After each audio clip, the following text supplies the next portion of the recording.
Okay, hello everyone. Hi, beautiful people. I am hopefully starting live. Oh, good. My name is Dr. Kemby, and I'm a naturopathic doctor and an intuitive health coach. And lovely to be here. Super excited about sharing what I know with you all today. I help women easily transition through perimenopause by supporting body, mind, and spirit so they can look and feel like themselves again.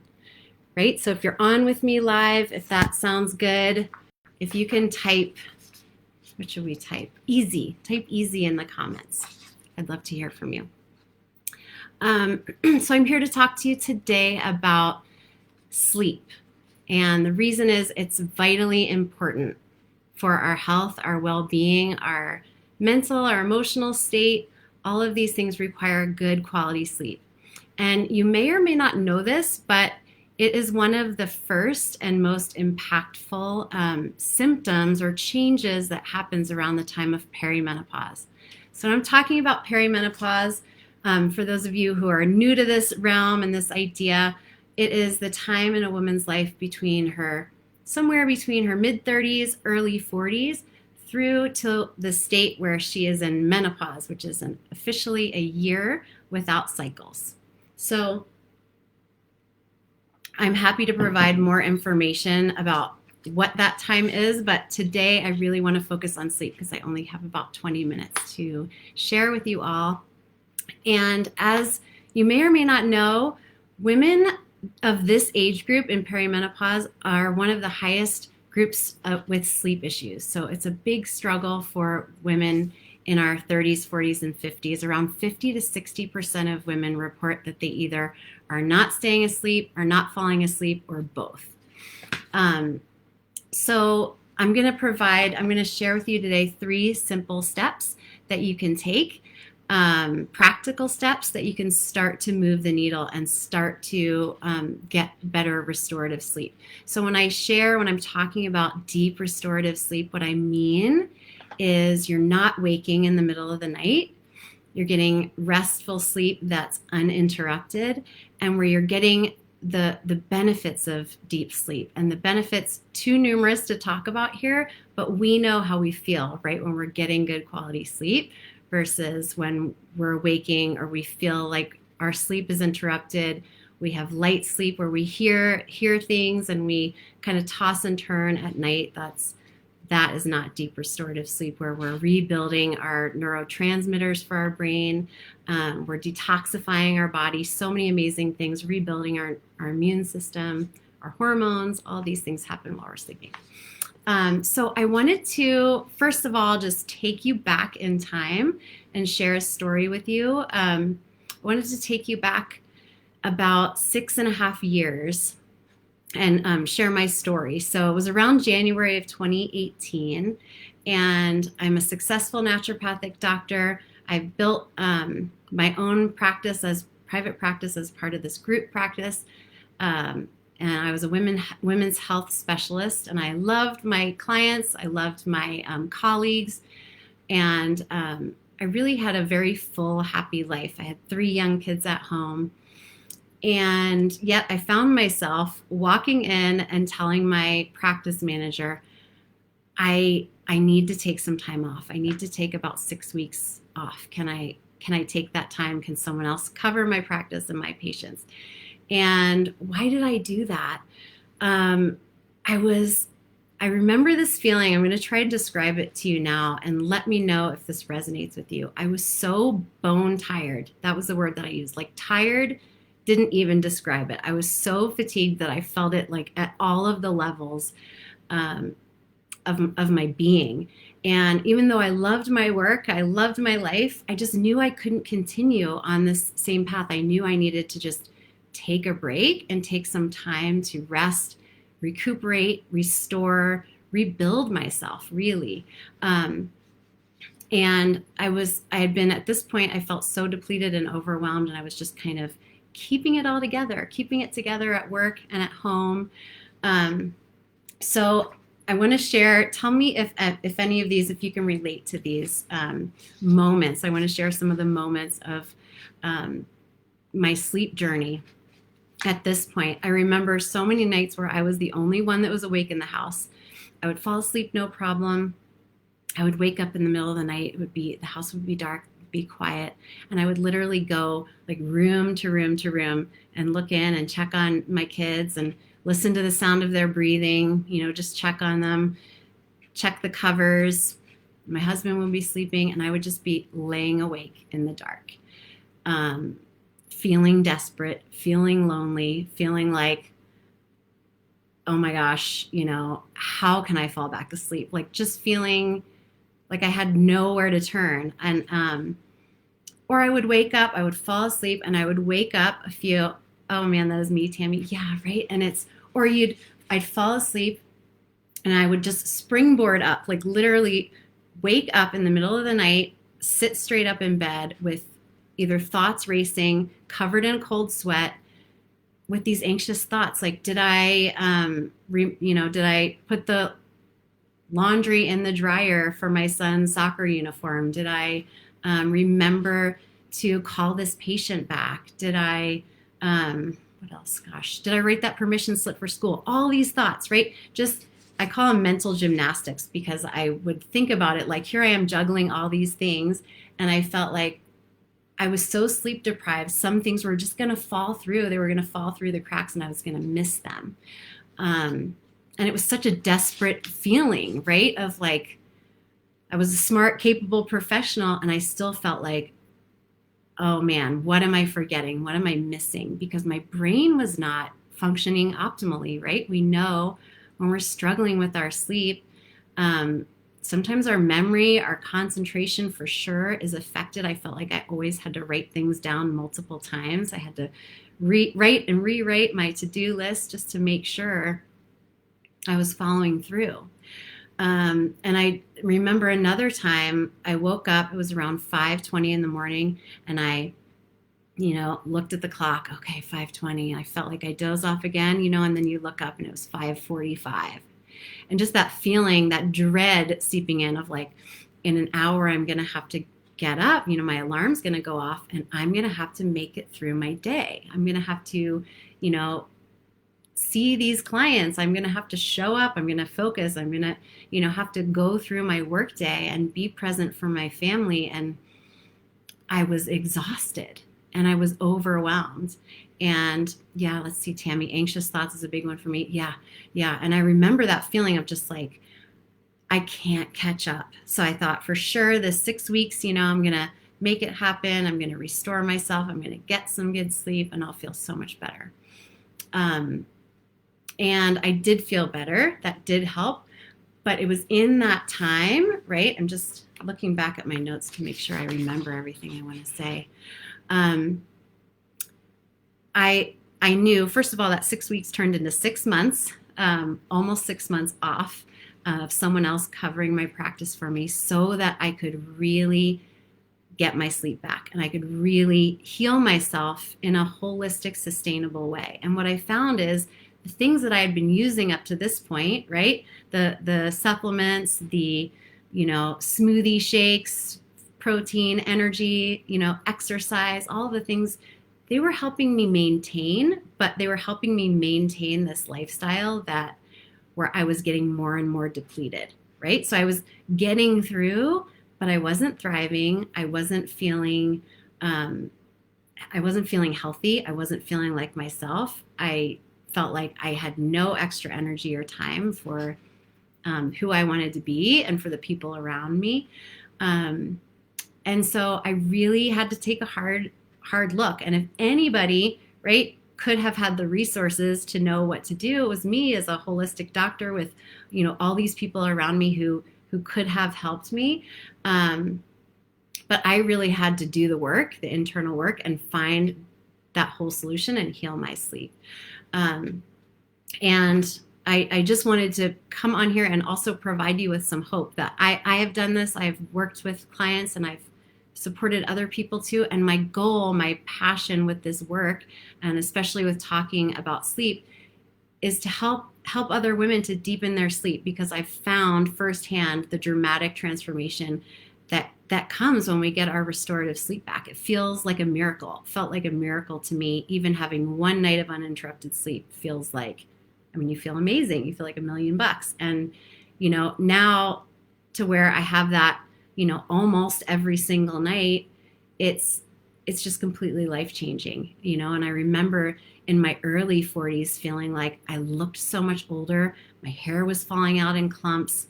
I was, feeling completely stressed and overwhelmed all of the time. And now I'm able to manage things so much differently. And as we know, when we're sleep deprived, if you've ever had that feeling, let me know, give me a thumbs up or a heart.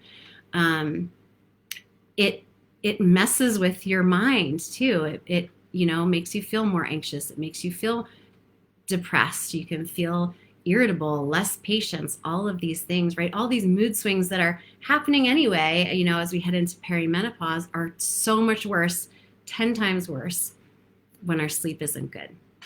So I'm going to share with you today 3 simple steps that you can take today. You can start with today that will help repair your sleep. And I'm sharing with you in a way that how I practice as a holistic provider, which is nourishing body, mind, and spirit. So each of these steps focuses on one area that I work on with my clients. The first one I'm going to share with you is something that you can do for your physical body. And I'm also curious, if you're here with me live or if you're watching the replay, if you could just let me know, when was the last time you remember that you slept through the night, that you slept deeply all night long without waking, without tossing and turning, without getting up to go to the bathroom? Share with me in the comments. Has that been months, weeks, days, years, or just a yes? Yes, I hear you. I need this talk. I would love to hear it. Oh, Tammy, it's been years. Yeah, I was going on 3 years myself, and that's not uncommon with my clients. So this one client, I'm going to share, I'm just making up these names. These are not real names, but I'm going to call her Laura. When she started working with me, she used these words. She said, my life is just blah. I'm off. I feel like everything feels forced. Everything that I'm doing is like a struggle. It's like I have to give myself a pep talk to go to work or to go out with friends, even things that I enjoy. Does this resonate with you? It definitely did with me when I was deep in that hole of my own struggles with sleep. So I asked her, how's your sleep? And her answer was, let me find it exactly here. Yeah, I haven't slept well in years. And when I dug deeper, she had not had a full night's sleep for 5 years. And so I said, no wonder you're not having the energy to work out, feel vibrant, energetic, all these things. So she was taking time off from her professional career, and she had had many tests done. She had gone to many doctors, including functional medicine specialists and things. She brought me 3 pages of supplements. Yes, who here has tried all the products? Many of my clients have. It's like they've done all the things they can possibly think of, right? They've tried everything that's worked for their friends. And so they're at this level, as she was, with just complete frustration, right? Because despite all of the time, money, energy that she had been spending to try and find solutions, she had no real plan. She had no real answers for why she was feeling the way that she was feeling. So together we made a map for her, which I call my holistic individualized plan. I call it a map, to get her back on track. So to help her see where she is right now and where she needs to go. And the first thing we did, this is the tip that I want to share with you today about the simple step, is clear through all of the stuff, right? Just simplify your routine completely. So if you're one of these people who keeps adding something, trying to take this supplement and then this vitamin because it worked for someone else without necessarily knowing, just because you're desperate for something to work, clear it out, because often, when we're taking things without knowing why, or out of desperation like that, it's hard to see the result. It's hard to see any kind of change. So what I want you to do is first clear it out, and then go back to one thing. If you have one thing that you've been doing, or one thing that has helped with your sleep in the past, go back to that.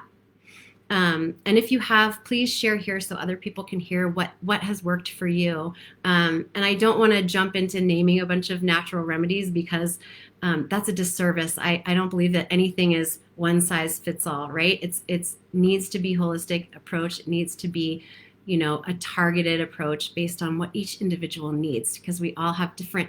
Sleep is so multifactorial, which means there's many different reasons why someone may be struggling with sleep. And for this client, for Laura, she was taking 10 different things before she went to bed and still not sleeping. Right? So think of how frustrating that could be for her. And so we went to the one thing that worked, and in her case, she didn't have one thing. So I started her with one thing that would work. And so if you have one thing that's worked, maybe it's an herbal tea, maybe it's just any part of your sleep routine. Maybe it's a bath, or it's a song or something that helps you fall asleep. Go to that and start there. So that's my simple step number one.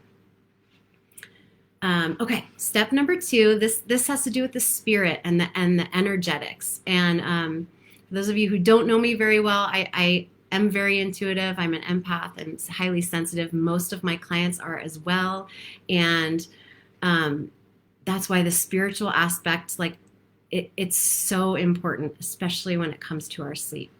So this client, I'm going to call her Terry. I'm sorry, Tammy, I'm trying to read what you have.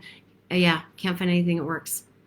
Yeah, and that's often if our approach isn't holistic. Often what happens is we try something and it works for a little bit and then it wears off. So that's really common. So Terry, she was a really busy lady, an empty nester. She had recently left a relationship, and her sleep issues were a combination of some menopausal changes, so hot flashes, and just she wasn't fully comfortable, like temperature issues at night, and this adapting to a new sleep environment from this relationship. So she had moved locations. She had moved out of her to a new home. She was adjusting to sleeping alone. And we were talking through some of these things. She wasn't really feeling safe and comfortable in her own skin and in her space, right? And as a sensitive woman as she was, it's really hard for our spirit, for our nervous system to shift into sleep, deep sleep, when we're feeling a little bit on edge, or when we're feeling a little bit anxious, or we're worried about something, or maybe there's, in her case, there was some anxiety about this relationship and about, getting texts and things like that from him. So I had her show me around her room. So she shows me around where she's living right now, actually took her phone and, we checked it out together. And I said, you want to envision your room as a sanctuary. So she had some makeshift curtains kind of hung up, a pile of laundry to fold, some pictures hanging against the wall or leaning against the wall that needed hanging. And it just felt temporary, right? It felt uneasy.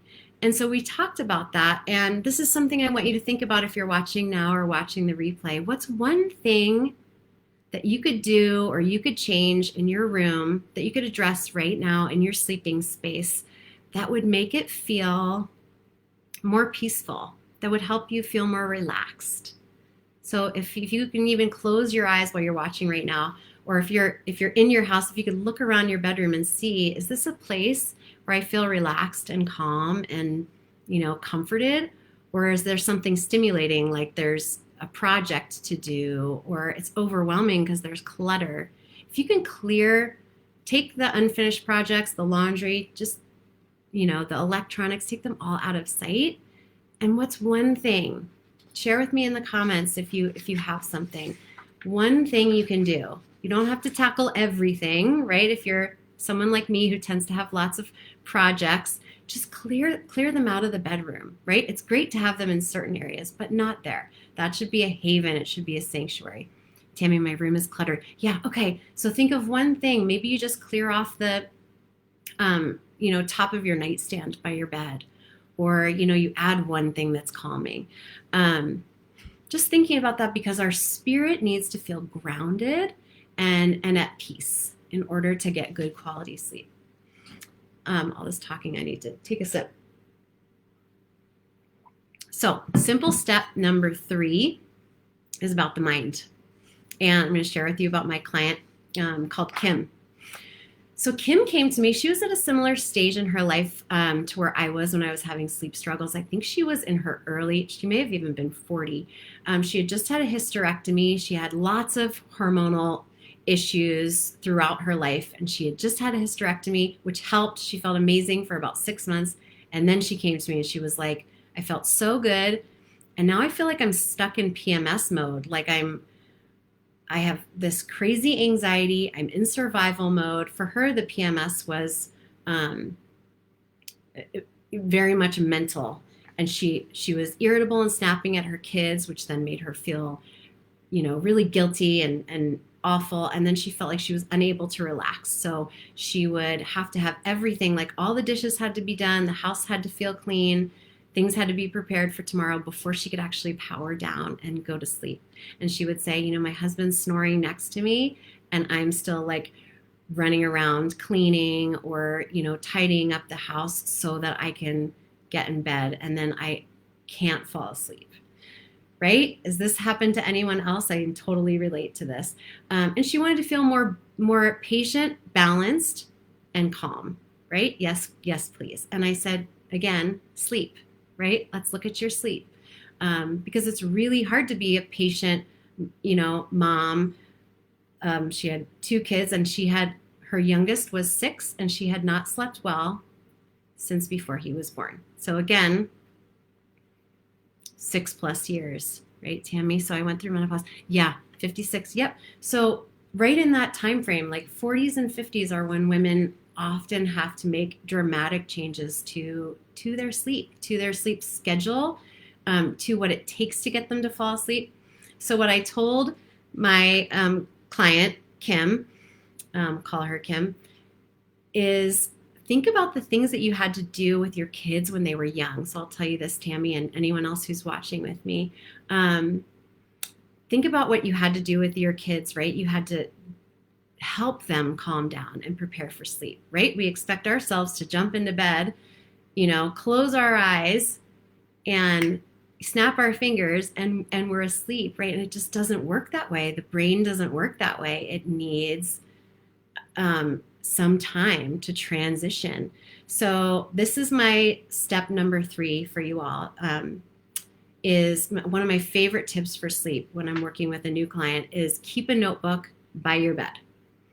So if you find yourself with racing thoughts at night, with recurrent thoughts, with nightmares or dreams that cause you to wake up, in a sweat or anxious or with hot flashes, write things down.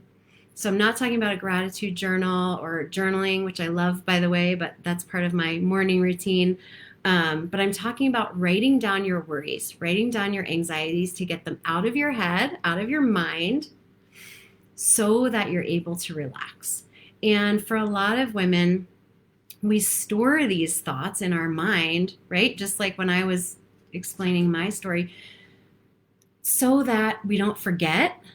And so that we think, oh, well, maybe I can process them while I'm sleeping, right? I can do all this mental gymnastics and I can sort out the solution. But what happens is we go to bed with all these thoughts and it keeps us in this semi-alert state where it's hard for our body to drop in and really get to those lower, deeper, restorative levels of sleep when our brain is going, right? We need our brain to also power down.